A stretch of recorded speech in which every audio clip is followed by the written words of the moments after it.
Bienvenidos a esta sesión de aclaración en cuanto al cálculo de mano de obra. Vamos a ver algunas reformas que ha habido en la ley y que en la sesión anterior no se les comentó.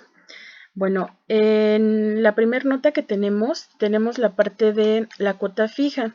La cuota fija en la tabla de cálculo anterior la vimos con un porcentaje del 20.40%. Esta es una de las cuotas que se maneja no en función del salario base de cotización, sino en función de nuestra unidad de medida y actualización, que recordemos que se hace la actualización cada 1 de enero del año en curso. Ok, en la tabla manejamos el 20.40% de esa unidad de medida y actualización. Sin embargo, cuando se leyeron las leyes del artículo de la ley del IMSS en el artículo 106, que es el que les marqué, nos decía lo siguiente. Artículo 106. Las prestaciones en especie del seguro de enfermedades y maternidad se financiarán en la forma siguiente. Fracción 1, que es la que corresponde a la cuota fija, por cada asegurado se pagará mensualmente una cuota diaria patronal equivalente al 13.9% de un salario mínimo general diario para el Distrito Federal. Recordemos que en la explicación de la sesión anterior les comenté que ya el salario mínimo general diario para el DF ya no iba a ser nuestro índice de referencia, sino la unidad de medida y actualización. Este porcentaje que nos marca del 13.9% no corresponde al 20.40% que teníamos en la tabla. ¿Por qué? En el año 2008 hubo una reforma en la ley, pero no se plasmó en el artículo 106, sino que se plasma en el 19º transitorio. ¿Cuáles son los artículos transitorios? Los que vienen hasta abajo en nuestra ley del Seguro Social. Aquí les pongo el párrafo y nos dice el artículo 19 en el párrafo 1. La tasa sobre el salario mínimo general diario del Distrito Federal a que se refiere la fracción 1 del artículo 106, es decir, la cuota fija, se incrementará el 1 de julio de cada año en 65 centésimas de punto porcentual. Estas modificaciones comenzarán en el año 98 y terminarán en el 2007. Es por ello que en la parte inferior les pongo el cálculo.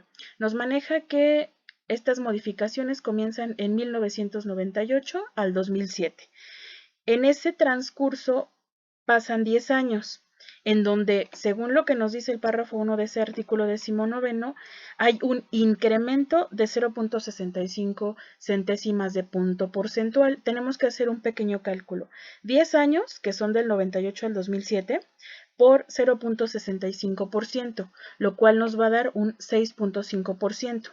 Tenemos nuestra tasa base que corresponde al 13.9, que es lo que nos dice el artículo 106, al cual le vamos a incrementar un 6.5%, que fue la modificación de nuestro artículo 19 transitorio. Y esta sumatoria nos va a quedar en 20.40, que es lo que viene en nuestra tablita del cálculo de prestaciones del IMSS. Ahora bien, leyendo todo el artículo 106, ustedes se dieron cuenta que hay 3 personas, específicamente en este artículo, 3 personas o 3 entes que van a participar en las cuotas del IMSS. ¿Cuáles son? La cuota obrera, que es la que paga el propio trabajador, que si ustedes revisaron cada artículo de la ley, hay algunas en las que sí participa el trabajador y hay algunas que no. La cuota patronal, que es la que pagan las empresas o los patrones, que es la que básicamente nos interesa a nosotros, puesto que nosotros como empresa, como patrón, debemos de pagar esas cuotas patronales. Y en algunos rubros interviene también el gobierno. En este caso de la cuota fija, sí intervienen los 3. Es por eso que se le denomina un conjunto de una obligación obrero-patronal y en algunos casos el gobierno. Nosotros, les repito, vamos a trabajar las cuotas patronales. Habrá clientes que nos pidan de repente utilizar el cálculo con el patrón y el trabajador, lo consideraremos, pero son casos muy en específico. Ok, vamos a pasar a la siguiente nota, que es el excedente de 3 unidades de medida y actualización, que en tabla, marcado ahí con color rojo, tenemos el 1.10%. Cuando nosotros leemos la ley, ya aquí no les puse el artículo, pero recordemos que es el artículo igual 106, pero fracción segunda. Viene aquí la fracción y se las leo.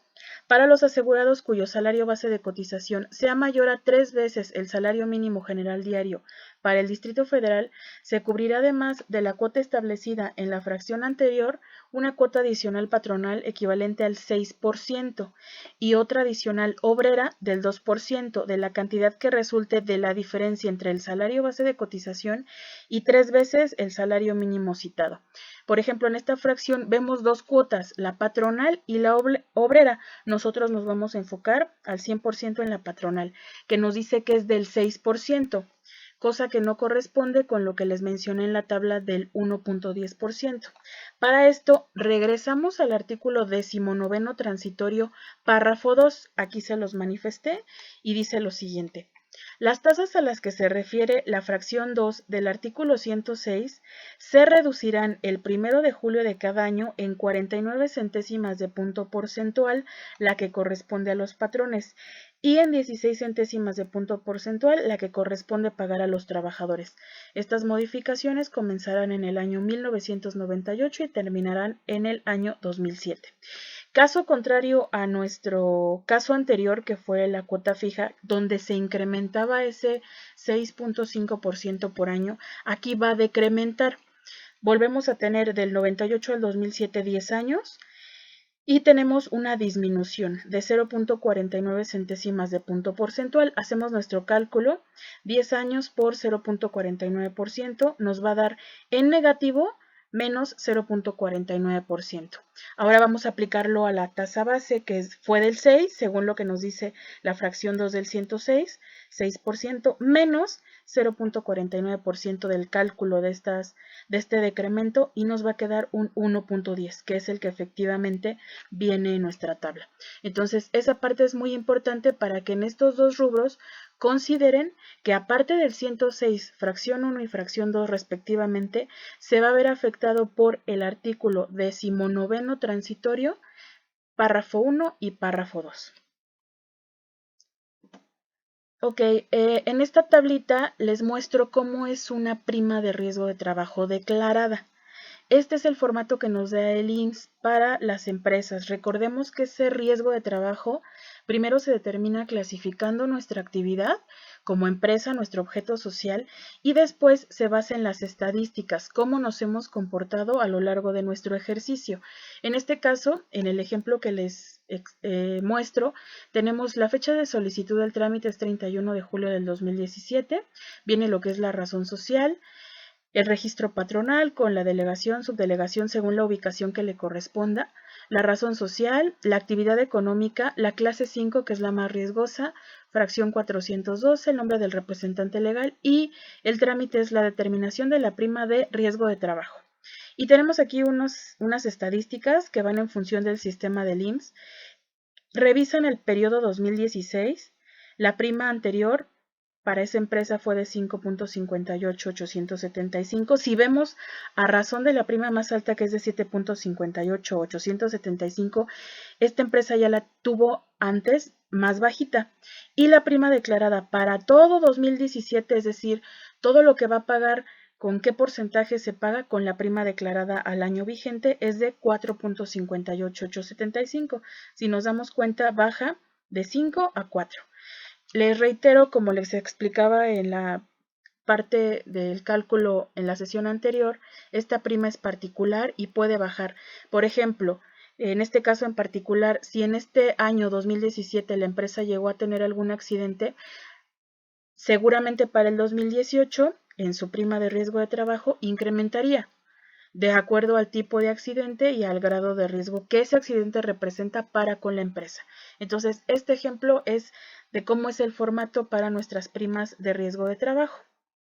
Ahora sí vamos a pasar con lo que es el cálculo de un costo de la cuadrilla. Tenemos un resumen que prácticamente fue la actividad que desarrollaron, y tenemos al peón, que ya lo teníamos realizado con su salario nominal, su factor 1, su obligación obrero patronal y su factor de salario real.